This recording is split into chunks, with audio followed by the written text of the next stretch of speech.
A veces, en la historia, una sola batalla puede cambiarlo absolutamente todo, y hoy vamos a analizar uno de esos momentos clave, la batalla de Saratoga. Esa es la gran pregunta, ¿verdad?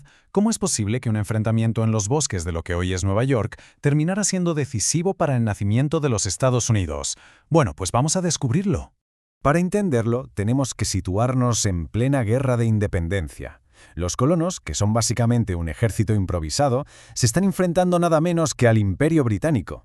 Han logrado sobrevivir, sí, pero para ganar de verdad y sobre todo para que otros países se atrevan a ayudarles, necesitan una gran victoria. Una que le diga al mundo, oye, esto no es una simple revuelta, esto va en serio.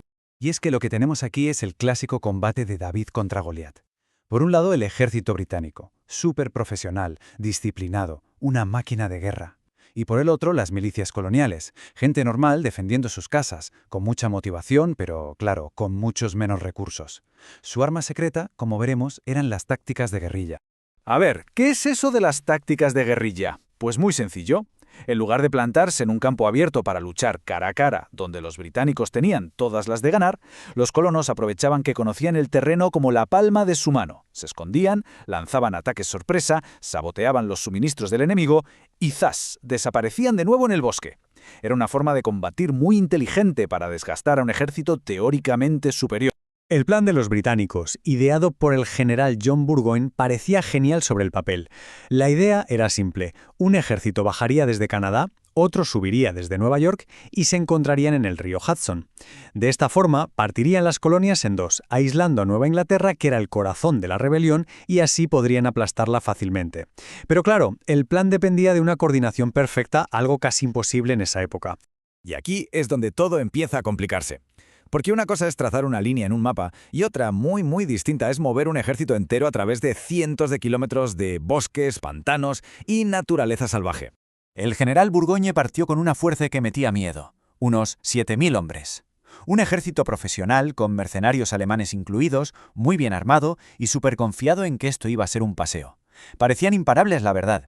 ¿Pero qué pasó? Pues que su avance fue desesperadamente lento.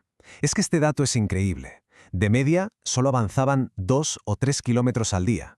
Imaginemos lo que es arrastrar cañones y carros de suministros por un terreno sin caminos, teniendo que construir puentes sobre la marcha. Y por si la naturaleza no fuera suficiente, los colonos se lo pusieron aún más difícil. Usaron el terreno a su favor de una forma brillante. Tiraban árboles enormes para bloquear el paso, destruían los puentes que había, incluso desviaban arroyos para crear ciénagas. Y mientras tanto, no paraban de lanzar pequeños ataques desde el bosque. Cada día que pasaba, el gran ejército británico se debilitaba un poco más, no por una gran batalla, sino por 1000 pequeños cortes. Después de semanas de una marcha que fue un auténtico infierno, el ejército de Burgoyne, agotado y ya con pocos suministros, por fin se topa con el ejército continental. Los colonos les estaban esperando, bien atrincherados. La gran confrontación era ya inevitable.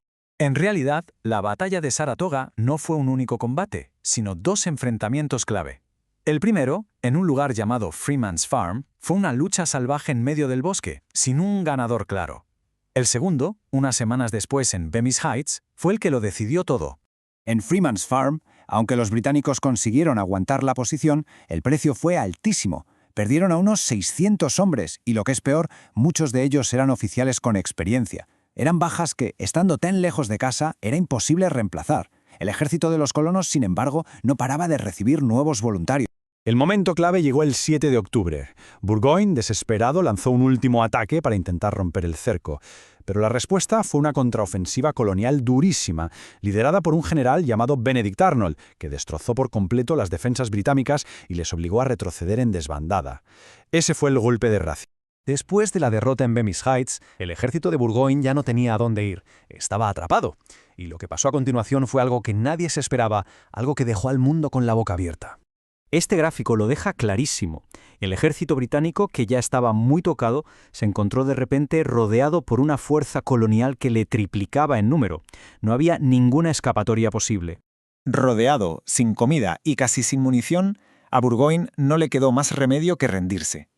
Casi 6.000 soldados profesionales entregando sus armas a un ejército de rebeldes. La escala de esta victoria era algo que simplemente nadie había previsto.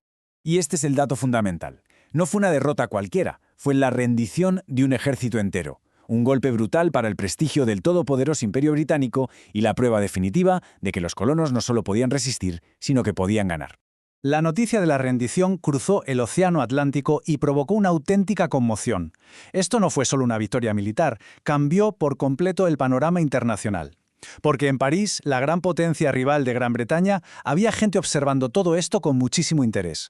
Saratoga fue la prueba que Francia estaba esperando. Les demostró que la Revolución Americana no era una locura sin futuro, sino una guerra que de verdad se podía ganar. Así que se decidieron a intervenir. La victoria en el campo de batalla llevó directamente a una alianza que lo cambiaría todo. Y la ayuda de Francia fue decisiva.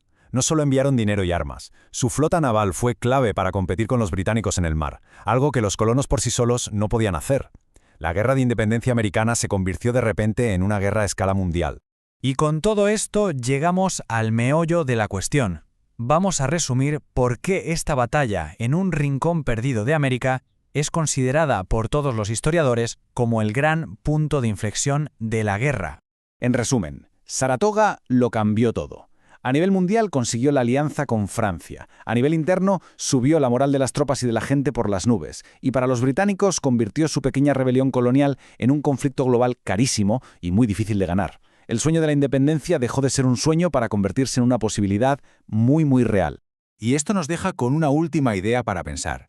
Saratoga nos enseña que un punto de inflexión histórico no es solo el resultado de una batalla, es la combinación de un plan muy atrevido, una resistencia increíblemente tenaz y las enormes consecuencias globales que un solo evento puede llegar a provocar. Una lección fascinante de cómo la historia, a veces, gira por completo en un único momento.